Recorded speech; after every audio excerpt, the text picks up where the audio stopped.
Slum to School Africa, Orondam Oto. He's passionate about improving education and human capital development policies while promoting reform-based leadership to eliminate socio-economic inequalities and achieve sustainable, inclusive, and equitable economic growth.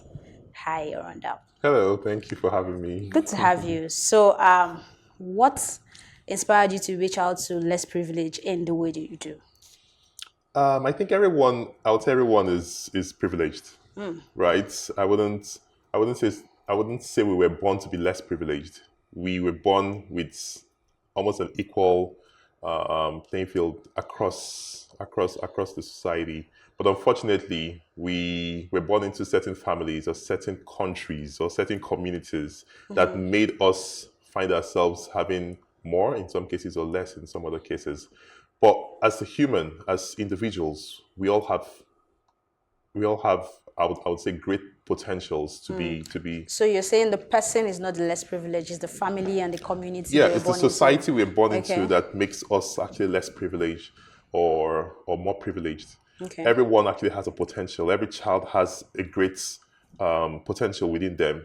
And depending on where they are born into, or depending on the society or the communities, those potentials will either thrive or or in some cases they might die. So looking at the country we find ourselves, our nation, Nigeria, I would say we have great potentials as we have great potential as individuals, and the country also has a great potential, but we've not been able to maximize it. And so you see so many social inequalities across various strata of the society. And I think for me, I've always been very interested in seeing how we could bridge the gaps and how we can ensure that everyone is given an equal playing field to succeed and maximize their potential. Because when you imagine the fact that we have over 200 million people as a nation, and over a billion, on the continent, and every one of those people have the potential to actually be, as productive optimally as you would find in so many parts of the world, or with so many individuals who are extremely successful, then it tells you that if we are very intentional about giving everyone the opportunity to help them thrive, then our nation should nowhere be where it is, and So- our continent should be nowhere underdeveloped, as we see it Okay. today. Why did you choose education to bridge this gap? So education, we know, is basically like, one of the most powerful quotes we've always read from Nelson Mandela. He says that it's the most powerful weapon, and it's a weapon, actually.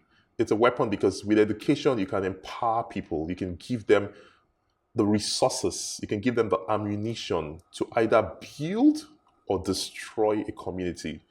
The people who destroy societies are very educated. The people who build societies are even more educated.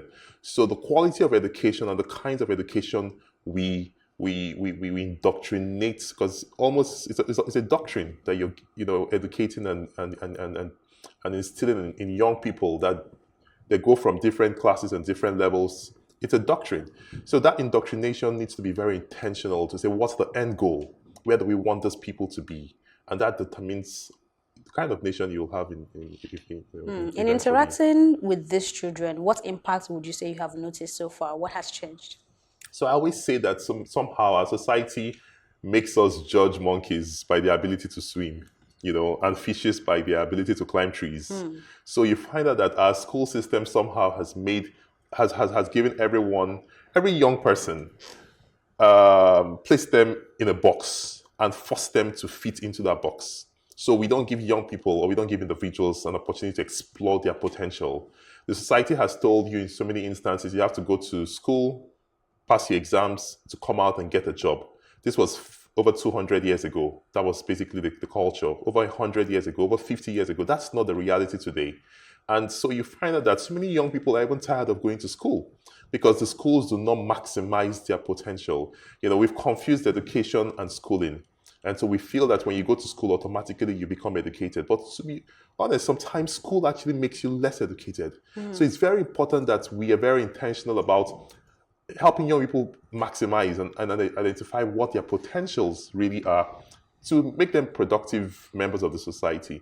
And so over the years, we've seen so many young people who we've actually helped them prioritize and focus on where their skills are. And we can see how it makes them love their education. It makes them love even going to school. It makes them want to aspire to be greater than what they thought they could have been. And so I think if we're very intentional about specific education for specific, as in handling every young person as an individual, individualized based education, and not the cluster or you know the wholesome cluster where everyone comes into a classroom and you dish out a certain kind of content and curriculum, expecting everyone to follow through. And I give an example. You have situations where you have 50 children in a class, and week 1, 50 children are meant to complete the first chapter. Week 2, the second chapter. Week 3, the third chapter. And week 10, the 10th chapter. By week 3, some children are still struggling with week 1, but the education system does not care. By week 5, some children are still struggling with the content or the curriculum for week 2. Whilst you find out that there's some students in that same class who by week 1, they're done with week 5. Yeah. Because everyone learns at a different pace. But the education system today does not give everyone the opportunity to actually learn at their own pace. It's been so automated. And not every child, not everyone learns at that same pace, especially looking at the same content. I like how you said education and schooling are two different things, and I'm particularly very interested in the right kind of education for anybody. So if you have to break that down for people to understand what you mean, how would you define that, education and schooling? So you have different types of education. You have the formal education, the formal education, the informal education, the semi-formal education. We're having a conversation. People are listening. That's a form of education. Definitely. People sit down and watch televisions and watch different programs. That's a form of education.